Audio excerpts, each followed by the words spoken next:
Ilm insonni ma'rifatga, tafakkurga va taraqqiyotga yetaklovchi eng buyuk boylikdir. Ilmli inson nafaqat o'z hayotini, balki jamiyat ravnaqini ham yuksaltirishga xizmat qiladi. Ilm insonga kuch, zakovat va mustaqil fikrlash qobiliyatini beradi. Olim esa ana shu ilmni hayotga tatbiq etib, taraqqiyotga munosib hissa qo'shadi. Ana shunday ilm fidoyilaridan biri o'ychilik tarjimashunos olim, filologiya fanlari nomzodi dotsent Rahimjon Karimovdir. Rahimjon Karimov 1949-yilda O'ychi tumanining O'nhayat shaharchasida ziyoli oilada dunyoga kelgan. Otasi Karimjon Nazarov tumandagi bir qator maktablarda direktor, onasi Rohilaxon opa esa kutubxonachi bo'lib mehnat qilgan. Ushbu oilada 5 nafar o'g'il va 4 nafar qiz voyaga yetdi. O'g'illarning barchasi qizlardan Muhabbatxon oliy ma'lumot oldi. Mohiraxon, Muborakxon va Mavludaxonlar esa ipakchilik fabrikasida samarali mehnat qilib jamiyatda o'z o'rinlarini topishdi. Rahimjon Karimov dastlabki ta'limni tumandagi 3-maktabda oldi. Keyin Namangan davlat pedagogika institutining ingliz tili yo'nalishida tahsil olib, mehnat faoliyatini aynan o'zi ta'lim olgan maktabda boshladi. Harbiy xizmatni o'tab qaytgach, pedagogik faoliyatini 4-maktabda davom ettirdi. Namangan davlat pedagogika instituti universitet maqomini olgach, chet tillar kafedrasi tashkil etildi va Rahimjon Karimov ushbu kafedraga o'qituvchi sifatida taklif etildi.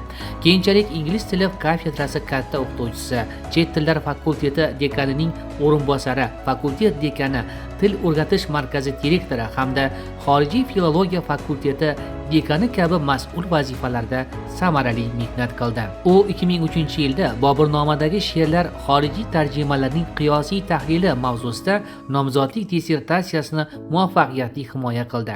Boburnoma jahonning o'nlab tillariga tarjima qilingan va asar yuzasidan ko'plab tadqiqotlar amalga oshirilgan bo'lsa-da, uning tarkibidagi she'rlar va she'riy parchalar alohida ilmiy jihatdan tadqiq etilmagan edi. Rahimjon Karimovning mazkur izlanishi boburshunoslik taraqqiyotiga munosib hissa bo'lib qo'shildi. Kamtarligi, mehnatsevarligi, talabchanligi va yuksak kasbiy mahorati bilan Rahimjon Karimov hamkasblari, shogirdlari el-yurt hurmatini qozondi. U umr yo'ldoshi, ko'p yillar davomida boshlang'ich sinf o'qituvchisi bo'lib faoliyat yuritgan Kimyoxon opa bilan birgalikda 5 nafar farzand Baxtiyor, Dilfuza, Gavharoy, Mohigul va Dilraboni voyaga yetkazib, ularning barchasiga oliy ma'lumot olishlari uchun mustahkam zamin yaratdi. Biz Rahimjon aka bilan 40 yil birga turmush qurdik. Turmushimiz davomida 5 nafar farzand ko'rdik. Bitta o'g'il, 4 ta qiz. O farzandlarim ham ota izidan bo'lib, oliy ma'lumotli bo'lib, hozirda davlatga chiroyli, yaxshi xizmatlarni qilib kelishmoqda.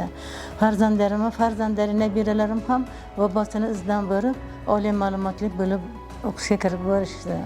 Turmush o'rtog'imga juda ajoyib fazilatlari bor edi. Ular yaxshi inson edilar, mehribon inson edilar, vafoli yor, bolalarimga suyukli ota bo'lganlar, ini singillariga suyukli aka bo'lganlar. Farzand qanchalik onasiga mehribon bo'lsa, bular unaqangi xislatlarni, juda ulug' xislatlari bor edi. Hamma bu domlaga havas qilib qarardilar. Rahimjon akani boshlagan ishlari bardavom bo'lsin. Bugun Rahimjon Karimov farzandlarining barchasi ta'lim sohasida faoliyat yuritmoqda. Baxtiyor jismoniy tarbiya o'qituvchisi bo'lsa, 2 nafar qizi ingliz tili, yana biri musiqa, tasviriy san'at va chizmachilik fanlaridan dars beradi. Rahimjon aka farzandlarining kasb tanlashida ularning qiziqishi va iste'dodini ustuvor deb bildi. Ana shu to'g'ri yo'l yo'riq samarasida ular bugun o'z sohasining munosib vakillari sifatida faoliyat ko'rsatmoqdalar.